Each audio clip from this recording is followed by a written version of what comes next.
King Robert still lived, and Lord Eddard Stark had just survived an ambush by Jaime Lannister in King's Landing. We were the king's men, charged by the king's hand to bring the king's justice to the false knight Gregor Clegane, who was raping and murdering the king's subjects in the Riverlands. To be honest, I cared more about the king's cellars, but I joined Lord Beric for the adventure. And maybe a grateful milkmaid or two.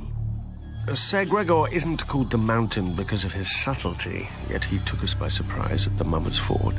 He'd hidden his men on both banks, and as we crossed, he fell upon us from the front and rear.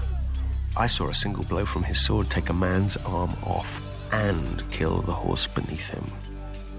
Many of us, though, were simply ridden down and drowned. The survivors spotted my damn red cloak and rallied around me, and we cut our way free. 100 men we'd been that morning. By dark, only 40 were left, and Lord Beric looked to make us 39 before morning.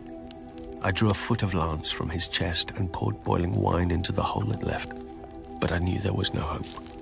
When his light failed, I shut his eyes, placed my hands on his cold chest, and mumbled a half-remembered blessing over his body, because he was my commander and my friend, and I didn't know what else to do. Then, I felt his heart thud beneath his breast. His body shuddered as the fire of life rekindled inside it. I used to joke that I became a red priest because the robes hid the wine stains, but the wine itself hid an unbelieving heart. When Beric's eyes opened, so did mine. I fell to my knees and praised the one true God and begged forgiveness for my ways.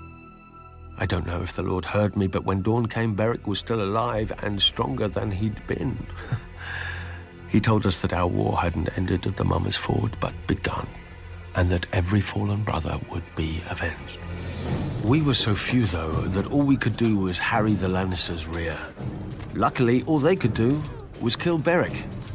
A Lannister mace shattered his helm and skull. A noose snapped his neck after he surrendered himself to save a beekeeper and his wife. The Mountain's dirk pierced his eye through his visor.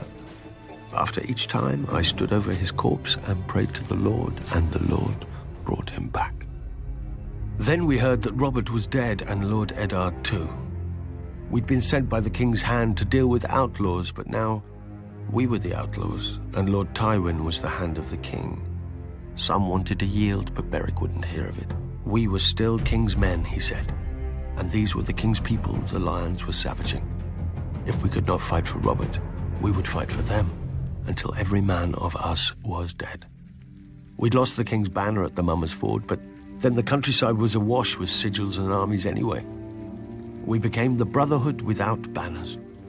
Beric led us in battle, and I led us in prayer, and the Lord of Light led us in everything.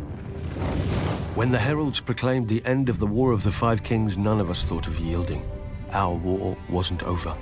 The generals had gone home, but the soldiers stayed. Either they had no homes to return to, or they'd gotten a taste for other peoples. The Brotherhood was the people's only defense.